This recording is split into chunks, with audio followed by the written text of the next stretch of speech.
Mas olha, nos direitos e deveres de hoje, nós estamos com a advogada Nayara Moraes, que vai estar conversando com a gente sobre uma mudança. Isso mesmo, uma mudança que entra em vigor a partir de janeiro de 2022 e é claro que o Bom Dia já se antecipa. E o nosso Direitos e Deveres começa agora.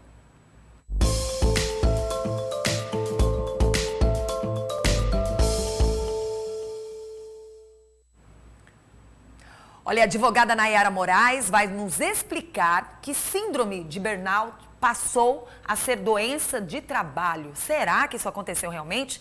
E essa nova classificação entra em vigor realmente a partir de janeiro? Ela vem para nos falar a respeito desta síndrome, para você saber melhor, de forma bem popular, de esgotamento. Mas parece que a mudança vem mostrando para a população que, dentro do local de trabalho, esse esgotamento agora tem um outro nome, né? Seja bem-vinda, doutora. É um prazer estar lhe recebendo aqui. Olá, bom dia. Satisfação estar aqui com vocês, conversando sobre temas que são caros. Eu sempre fui uma defensora de direitos sociais, a questão trabalhista e previdenciária, especialmente aqui na síndrome de burnout, ela também se aproxima. Então, é satisfação mesmo estar aqui com você. Então, vamos logo explicando para as pessoas o que, na verdade, significa, né? A síndrome de burnout é o esgotamento que vem através do trabalho. Né? Pode até parecer, de um modo geral, assim, algo próximo ao que seria uma depressão, ao que seria aquele sentimento que a população também tem, assim, a estafa do trabalho. Só que para se caracterizar em síndrome é algo realmente que vem mais complexo, que tem fases e que se coloca numa situação de tornar mesmo incapaz que a pessoa consiga se conectar ao seu trabalho, consiga ser feliz, desenvolver suas atividades. Então, é algo que já vem diagnosticado desde a década de 70. Sim. Mas, na verdade, há um processo de amadurecimento dessa patologia e do reconhecimento disso frente à Justiça do Trabalho, frente ao INSS, porque ainda tem muito preconceito com relação a esse reconhecimento dessa patologia no mundo do trabalho. Doutora, houve essa mudança, né? E que vai entrar em vigor em janeiro de 2022. Como advogada, por que existiu essa mudança? O que na verdade, tem se visto e se tem acontecido isso de 2 anos para cá? Na síndrome de burnout, aquela pessoa que está trabalhando começa a desenvolver sintomas que vão incapacitando essa pessoa para continuar no trabalho. O trabalho passa a ter um valor extraordinário na vida da pessoa. Existem aí metas que a pessoa não consegue atingir. Há toda uma questão psicológica que vai deteriorando o trabalhador. Isso acontece em virtude do trabalho. E a grande questão é que as pessoas, quando tinham qualquer tipo de sofrimento dessa natureza, procuravam médicos, faziam o laudo, iam até o INSS da entrada no auxílio-doença e não conseguiam. Porque o que o médico, já que não havia o reconhecimento dessa CID, não havia ainda, só vai vigorar a partir de janeiro, a CID-11, que é exatamente esse número técnico que reconhece que ela é uma doença ocupacional do trabalho. Então, até esse perito do INSS, a partir de agora, quando ele receber um caso dessa natureza, ele vai ter que olhar, olha, o médico encaminhou como CID-11, é síndrome de burnout. Então, o que ele vai ter que fazer nesse momento? Dar um afastamento, porque, na verdade, se fosse um caso de depressão, e aí eu acho que, assim, falando de forma bem simples, você fosse lá no médico, ele dizia assim, não, você já está tomando remédio para depressão, volte para o seu trabalho. Ora, mas se a síndrome de burnout é ocasionada especialmente pelas condições de trabalho, que geram metas que a pessoa não consegue cumprir, que traz um grau de insatisfação, você vai pegar a pessoa e colocar ela lá no trabalho novamente? Então, muitas vezes, o que acontece é que antes da gente trabalhar nessa situação agora, a gente estava vivendo uma indefinição jurídica mesmo. Também não seria má fé de um perito do INSS não reconhecer. É porque, na verdade, não havia a identificação jurídica legal dentro do ordenamento jurídico para fazer com que as condutas fossem diferentes. Às vezes o trabalhador ficava no que a gente chama de limbo, né? O médico diz assim, como não tinha a síndrome de burnout reconhecida, ele dizia lá no INSS, não, volte para o seu trabalho, o senhor está medicado, isso aí é uma depressão. Reconhecia como depressão, a pessoa não se sentia capacitada para voltar ao trabalho, porque aquilo é muito opressor para a pessoa. Então, o que a pessoa dizia? Não, eu nem consegui e nem vou voltar para a empresa. E ficava na situação previdenciária que a gente chama de limbo. O limbo é aquela situação onde nem o INSS coloca a pessoa para receber o auxílio e nem a empresa paga mais a pessoa, porque no final a pessoa não vai voltar a trabalhar. Então, é uma situação jurídica muito ruim e também social, você vai ampliando a sensação de sofrimento daquela pessoa. Na questão de quando a pessoa contrata um profissional, automaticamente ele tem que passar por um exame, né? Por isso que esse exame tem que ser feito com muita seriedade, porque depois que este profissional está empregado na empresa, a partir daquele momento, ele passa por esse sofrimento, ele tem como provar. Olha, uma coisa que é importante ser dita em relação ao burnout é que como ela é reconhecida como uma doença ocupacional, para fins de benefício previdenciário, não tem carência. Então, você sabe que, na verdade, os benefícios previdenciários que não são acidentários, eles precisam ter reconhecimento de carências para que o trabalhador pague, né, mantenha o trabalho por um determinado período, cumpra a carência, pague a previdência, aí sim é que ele pode acessar, por exemplo, um auxílio-doença que não é acidentário. Mas o burnout passa a ser acidentário, porque é uma doença de trabalho, é uma doença ocupacional. Antes, se você falasse doença ocupacional, as pessoas iam dizer, é LER, é esforço repetitivo. Era algo que não trabalhava em si o mundo psíquico, né? Essa questão da saúde mental.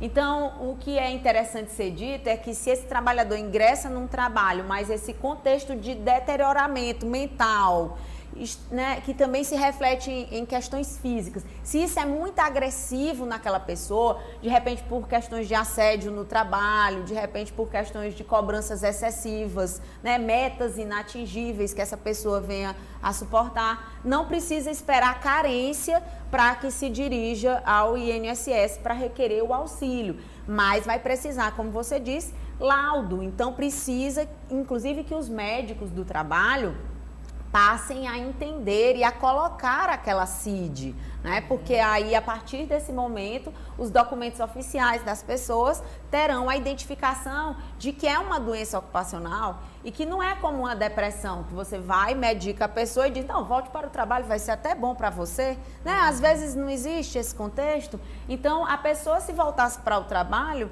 estaria dentro da causa que gera aquele sofrimento. Doutora, quais são os direitos, na verdade, deste funcionário? E se caso ele não conseguir, ele mesmo identificar que está passando por isso, familiares podem entrar com esses direitos? Olha, é preciso que essa pessoa tenha documentos médicos, né? Sim. É preciso que tenha esse histórico de comprovação. Então, se a família entende, olha, está acontecendo o seguinte, ele não frequenta mais os ambientes familiares, está se isolando, só vive para o trabalho, não se alimenta mais, não tem horário, né? Isso pode acontecer. Agora, é algo que não é uma vez, né? Ele não almoçou hoje porque o trabalho estava muito agoniado. Nesse ponto aí, é preciso você entender quando isso passa a ser uma doença e realmente a pessoa passa a ter um esgotamento. Então, se a família direcionar a médicos, a tratamentos e o trabalhador tiver essa documentação em mãos, claro que pode encaminhar essa documentação, porque é um direito dele não só o benefício previdenciário, mas também depois desse tratamento, né? E é claro que o que se espera é que a pessoa se recupere, né? Ou que o ambiente de trabalho, caso não seja algo que possa ingressar para voltar para aquele contexto profissional, seria também um direito ingressar com um processo de rescisão indireta. Porque o que acontece com os trabalhadores? Quando eles estão vivendo nesse contexto, eles pedem para sair. E quando você pede demissão, você acaba reduzindo a quantidade de direitos. E no caso, como o ambiente da empresa é opressor, né, como existe toda essa questão excessiva em virtude do trabalho, é um direito dele o reconhecimento disso para que ele receba os seus direitos como se demitido fosse. E caso ele melhore, como eu estava explicando, ele tem direito à estabilidade, que é outra questão, porque às vezes o que a empresa ele retornaria depois de um tratamento, mas sem esse reconhecimento de doença ocupacional, ele poderia ser demitido logo depois. E nesse caso do burnout reconhecido como doença ocupacional, ele tem uma estabilidade de 12 meses. Doutora, é importante chamar a atenção, um alerta também para as empresas, dentro da própria empresa, porque pode acontecer de vir ter uma demissão. Tendo essa demissão, comprovado que esta pessoa estava realmente com esse síndrome de esgotamento, isso pode ser negativo para a empresa, né? Com certeza as empresas agora precisam estar mais atentas a seus ambientes de trabalho, à qualidade desse trabalho oferecido aos trabalhadores.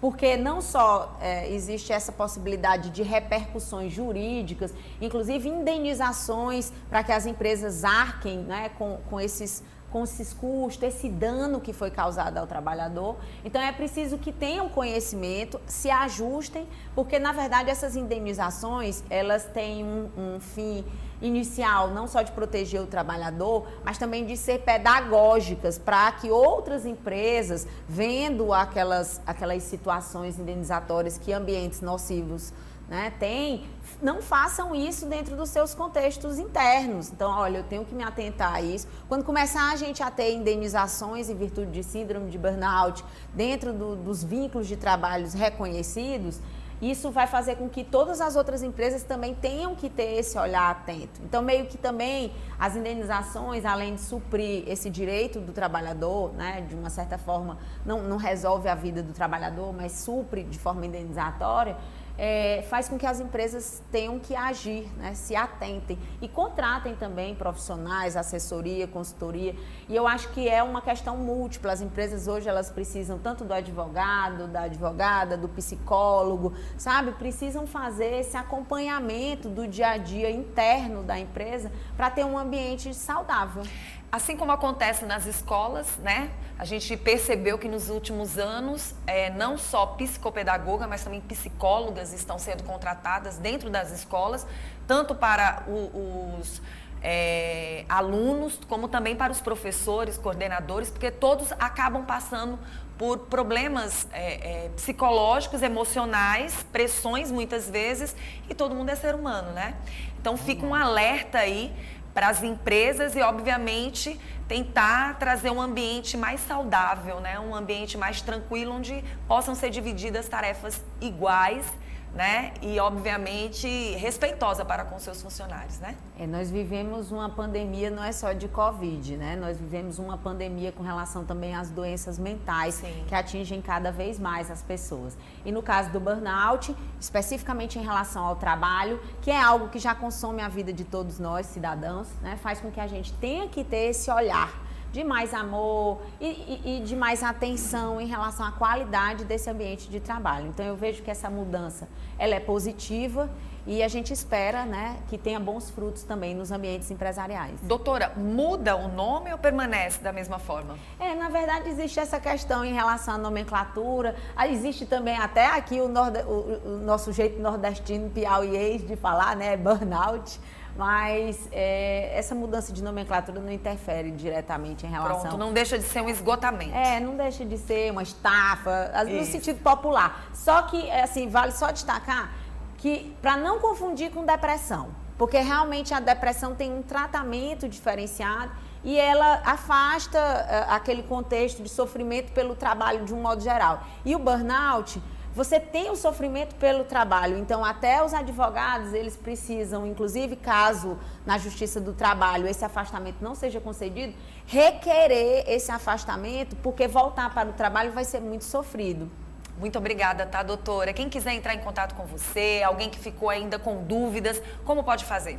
Bom, pode acessar as nossas redes sociais, encaminhar dúvidas, é Nayara Moraes _ no Instagram, e a gente está à disposição. Inclusive está na sua telinha, a gente só reforça para você não deixar de seguir a doutora. Muito obrigada, tá? Continue Muito aqui obrigada. com a gente.